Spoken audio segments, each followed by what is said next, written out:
Good morning, class. Before we delve into our discussion today, may I request my co-reporter, Miss Likawan, to please lead the prayer.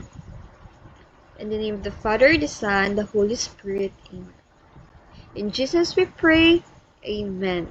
So once again, class, good morning. How are you feeling today? Kindly tap the heart emoji if you're feeling okay. Okay, thank you, class, for responding. So, our Our topic today is all about embracing new means of communication. But before we delve into it I have here a quote by Deborah Tannen. So, the biggest mistake is believing there is one right way to listen, to talk, to have a conversation or a relationship. So, is there anyone wants to share their thoughts about this quote? Okay, yes, Mr. Pacon, you're raising your hand. You are acknowledged.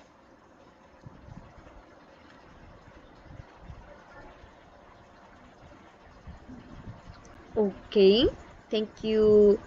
Um, thank you, Mr. Pacon, for sharing your thoughts. So let's continue to our discussion. So our discussion is all about history of social media and electronic communication. But before that, this lesson class is not generalizing that all communication are now done virtually, yet as people become advanced thinkers, modern technologies say always result to negative effects as it deteriorates relationships due to lack of physical interactions. So, however, we will still take a look at that as we need to be just and fair in welcoming its pros and cons.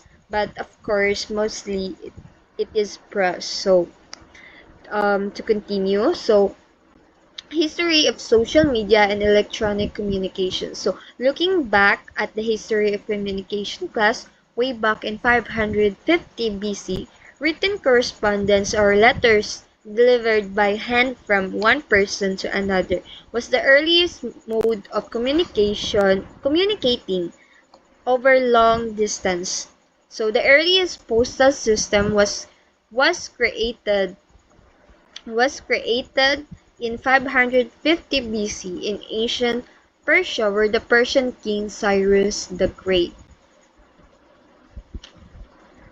And Cyrus the Great mandated that every province in his kingdom would organize the delivery of postal to all of its residents. So many other postal system class were introduced in many other countries, ensuing the Persian system.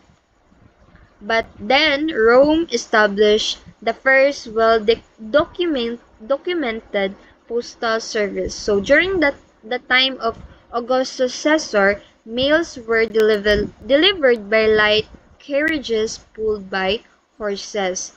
This service was created for government communications, and only later that other services for citizens were added. So over many centuries, class postal delivery systems became widely used and organized.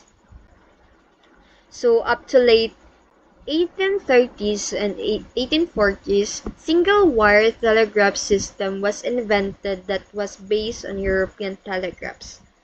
So the first telegram was sent by Samuel Finley Breese Morse. So si Samuel Finley Breese Morse was also a developer of the Morse code. So this method allowed messages to be delivered faster than postal system. So however, the messages in telegram must be kept short, yet was considered the fastest way and most essential advancement of communication technology before. So, in 1876, Alexander Graham Bell invented the telephone, which allows people to communicate to others instantly over long distances.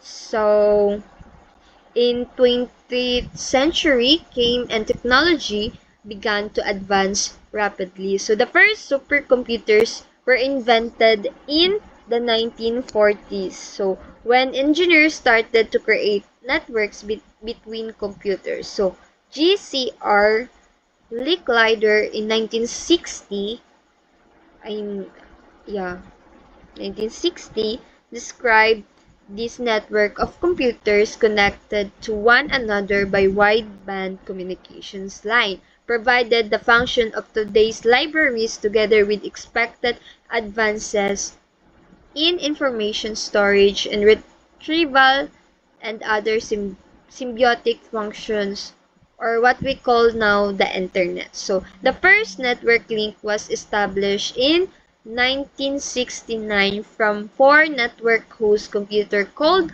ARPANET. So followed by other networks such as Usenet that allow users to communicate virtually. So in 1978, the first email was developed for users to receive messages and texts instantly. So the distinction between the telephones and emails is for telephone to work, both users to be available at the same time, while in emails, the sender may simply send his message, then be read by the receiver whenever and wherever he is available and have access to the internet. So, the internet system occurred in the late 1970s.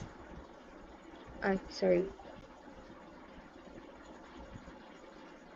1970s. So, whose primary purpose was to connect and merge all of the several networks that have been created. So, the first personal computer appeared in 1976, which is called the Apple I. So, then continued to develop in 1981 with the IBM personal computer.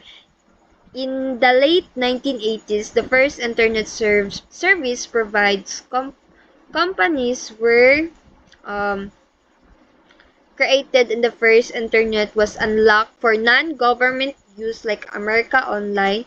And in 1989, World Wide Web was the first web browser developed by Tim Berners-Lee. So,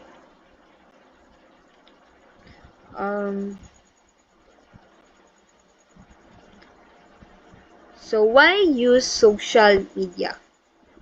So, there below are common reasons why we should start using social media. So to communicate and be updated with family, friends, and famous people around the globe. To learn from others and engage in conversation about current news and issues. To befriend strangers and be involved in groups with similar interests. To be employed in a desired job. To sell and buy products or services like katong mga naga-post online good anang mga ilahang mga product like makeups, clothes, mo na siya. To share one's life including photos, videos, and other life's important events.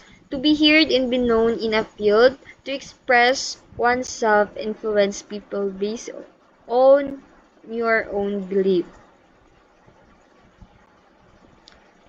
So I guess that ends my my discussion. Thank you for listening.